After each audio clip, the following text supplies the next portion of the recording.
Hey everybody, Northwoods Yankee here. Born and raised in the North. I've decided to do my channel based on everyday things that I do, normal life for me. So give me some time. This is not a full-time job for me like it is for some people. I put my stuff up and make my recordings as time allows. Things I'll be doing and things you'll be seeing if it interests you is we're going to be swinging chainsaws, doing radio stuff, uh, jarring and canning, home repairs, welding, tractor work, vehicle repairs, running sawmills, and a wide variety of things. That's just what we do up here. So if these things interest you, check things out, follow me, and hit subscribe, hit that like button, drop comments. Feel free to ask questions. So with that, take it easy. So as I've been progressing on getting sheetrock done upstairs here, I wound up in this little corner here. This piece of sheetrock here wasn't quite long enough.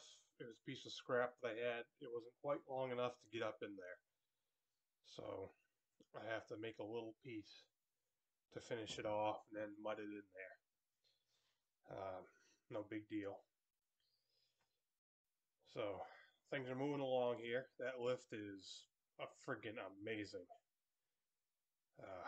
It has saved me so much time and aggravation and back pain and neck pain and arm pain and probably dropping it on my head.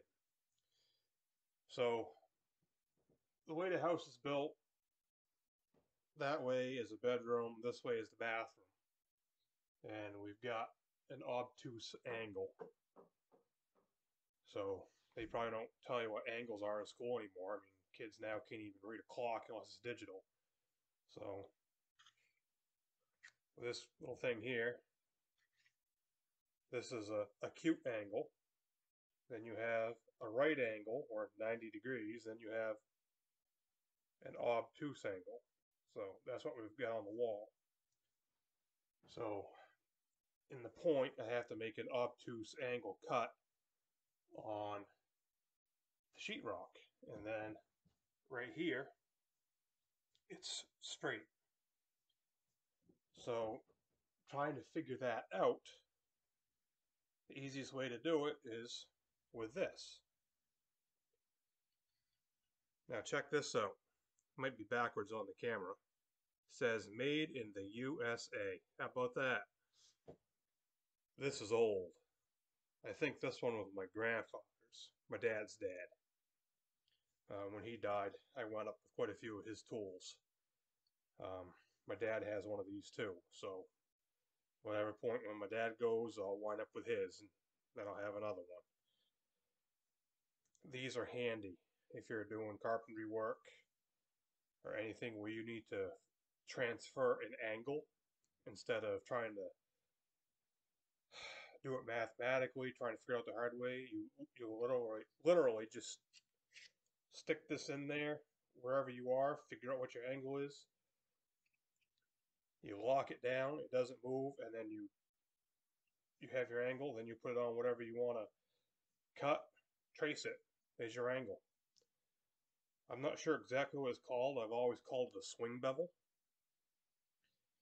So that's what we're going to call it.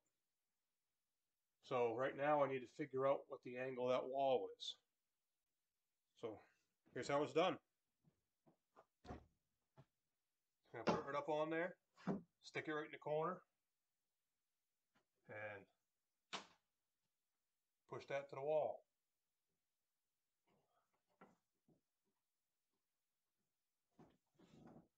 I tightened it down.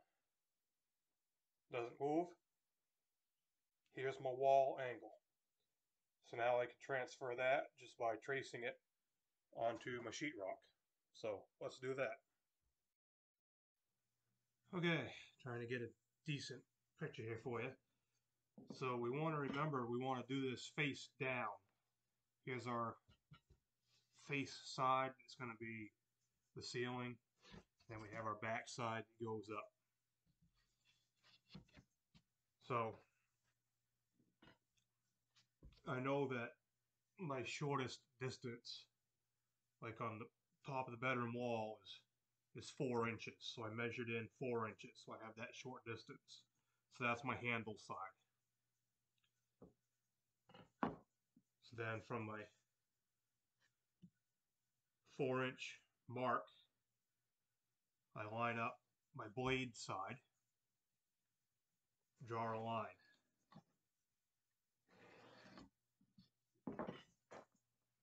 So that gives me my angle. Now I just have to make that line the correct length, which we're almost there.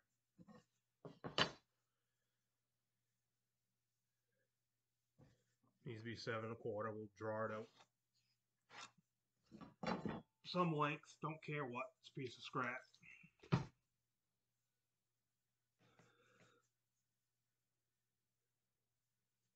7 1/4, we're going to mark it there. Now, we're going to double check the back side on the third angle coming back and make sure we get that right. Okay, so now you've noticed it looks like this, an acute angle. So here's what we've got. Hopefully you can see it all right. Let me flip it over this way. Here's what we've got drawn on here so far. We're up, whatever it is, 4 1/4. Then our angle coming out 7 1/4. So now we need to come back down this way. Something. So my handle side, I used on my angle up there that I found out with this last time. So from my second mark, I'm going to run that angle. So I'm going to line my handle up on my line, line my blade up on my mark,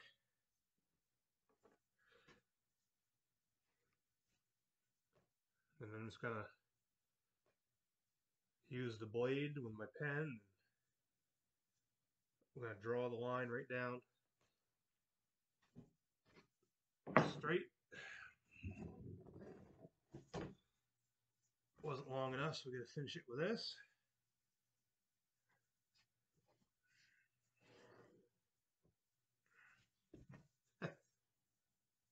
Ain't that a weird looking thing?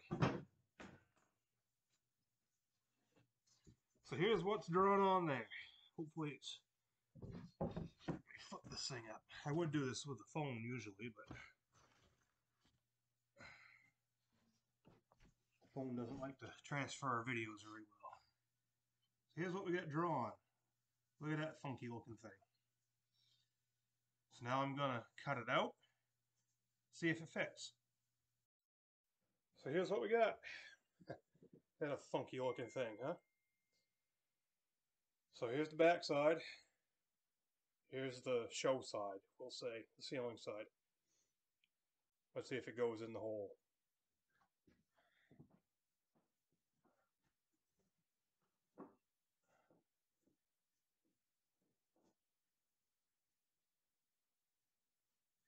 Close. Very, very close. Right over here.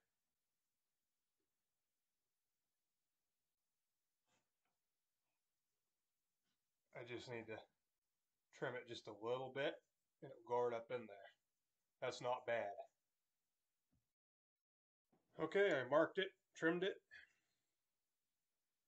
I only had to take off about that much from the side, then right down to the point. See if it goes. And hang on to it.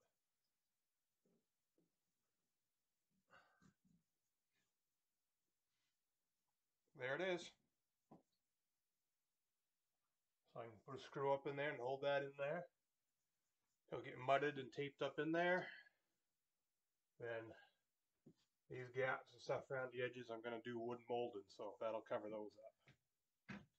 So that's the easiest way to figure out an angle. I have no idea what the degrees are. Don't know, don't care, don't matter. That's the easiest way to find the angle and transfer it onto something else to make something fit. or to duplicate something if you can't just lay it down and trace it.